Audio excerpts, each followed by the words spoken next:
Joe Rogan has just sold the exclusive licensing rights of his podcast to Spotify in a deal that is reportedly worth over $100 million to him.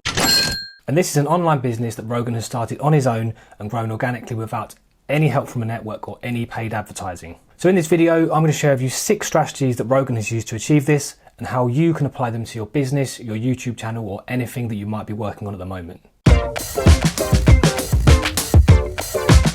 The fact that you're on YouTube right now means that you probably know who Joe Rogan is. He is, of course, the MMA commentator turned podcaster who has been dominating the news headlines lately with talk of the immense deal that he's just struck with Spotify. His podcast, The Joe Rogan Experience, is the biggest podcast on iTunes with over 190 million people downloading it every month.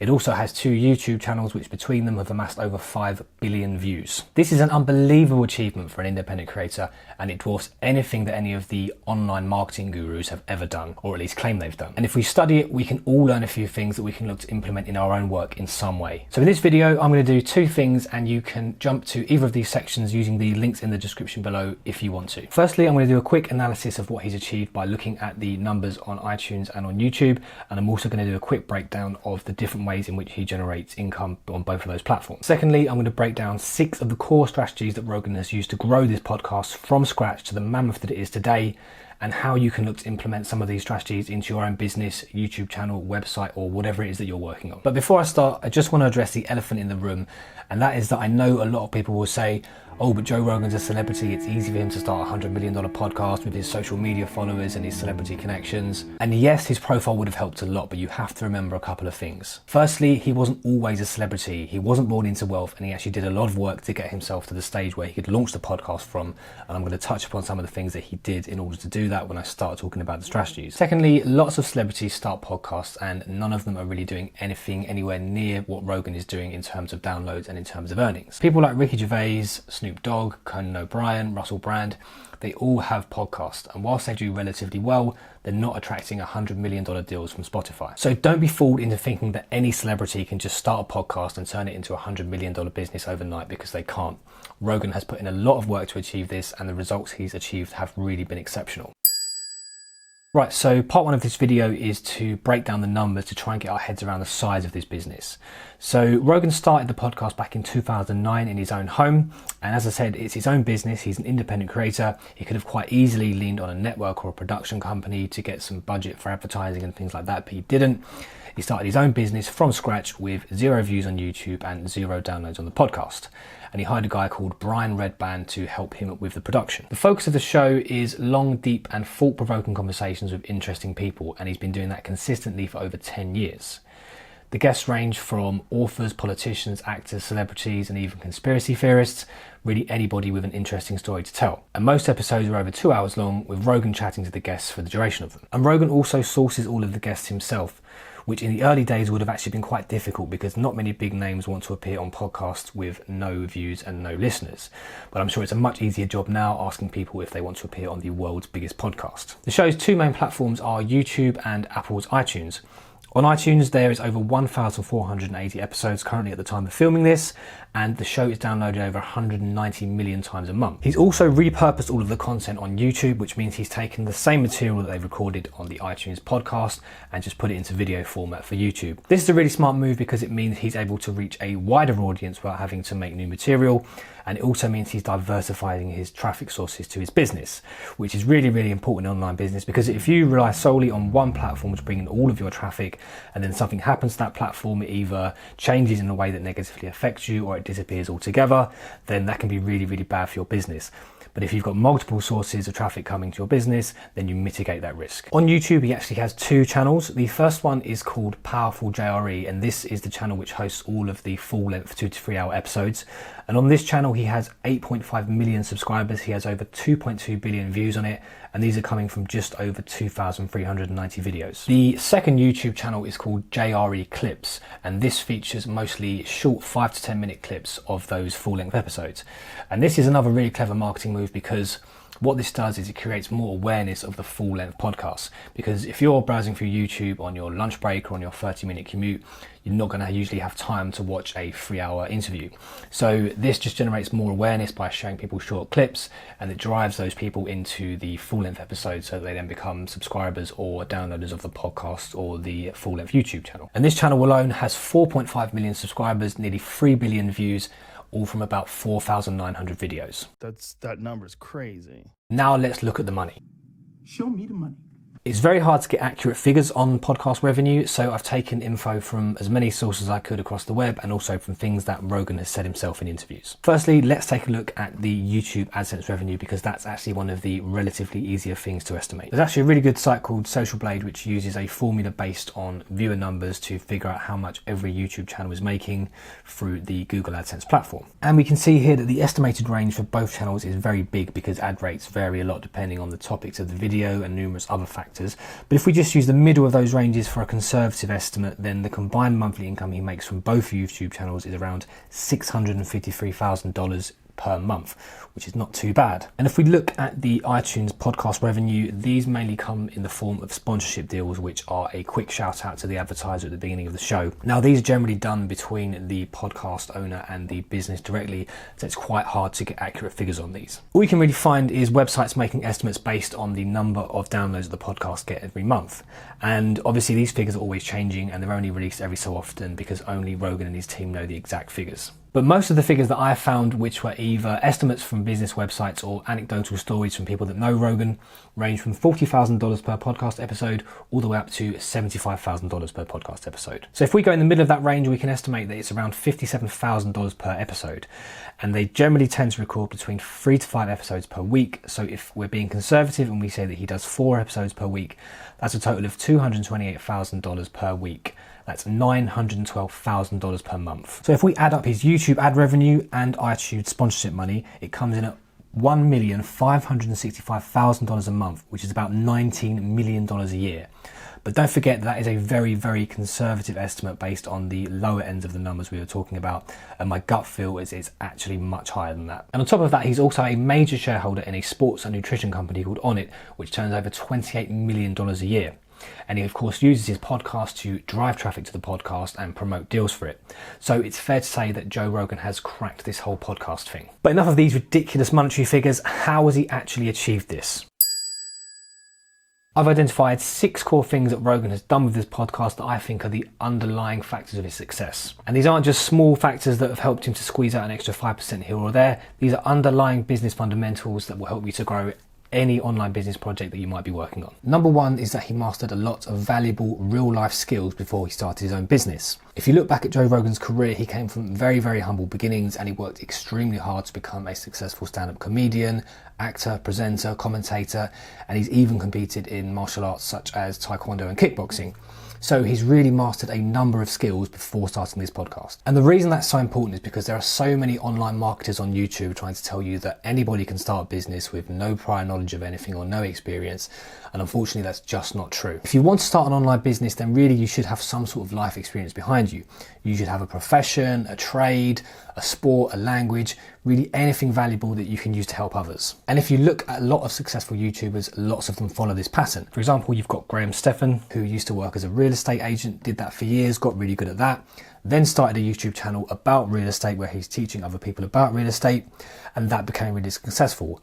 After years of producing good content, of course. And the point I'm trying to make here is that I know a lot of young people who are fresh out of school watch all of these business advice videos here on YouTube, and they're led to believe that starting a business is really, really easy and something they should be doing right now, otherwise they're going to miss out on some big opportunity. But the reality is that starting a business is really, really difficult, and most people who are successful at it actually start off working for other people, they learn their trade, and then they go out on their own. So if you're struggling to get your business or your project off the ground at the moment, don't panic, and certainly don't go out and buy somebody's £2,000 course that promises you instant riches. It may just be that you need a bit more life experience before you go out and start up on your own. And I'm not saying that you need to be a famous comedian like Joe Rogan, but perhaps you just need to get out there in the world a bit and learn some languages, learn a trade, learn a profession, learn anything that can be of value to other people. I'm not trying to discourage anyone from starting their own business, because the rewards certainly can be amazing, but just don't try to run before you can walk. Number 2 is that he did not monetize the podcast instantly.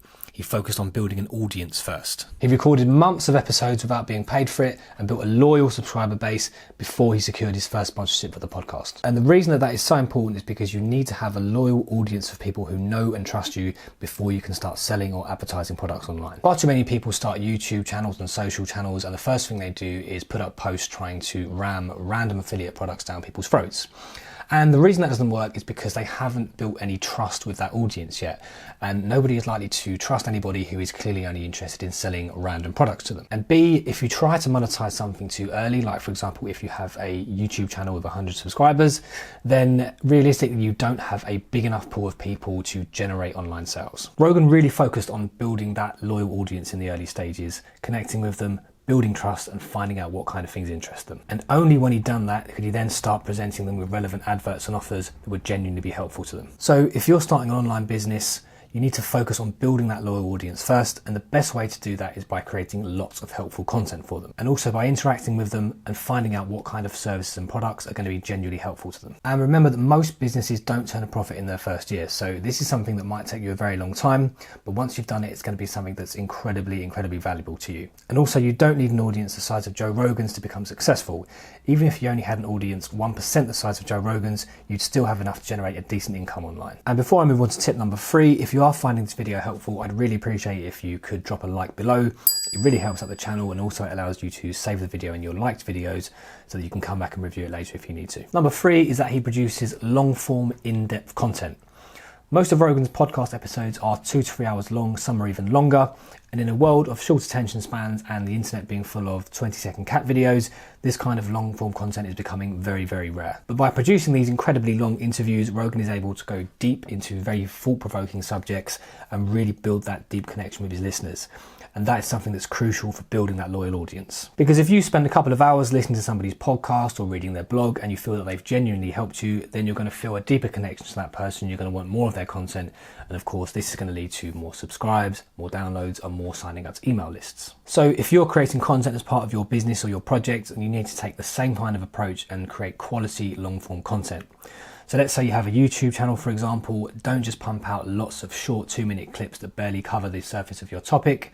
Instead, you want to focus on creating one good 20-minute video that covers the topic in complete detail and answers every question that anybody could have on the topic. This will help you to build a deeper relationship with your listeners and to offer a genuine, helpful service to them. Number 4, he leverages popular topics and people on the podcast.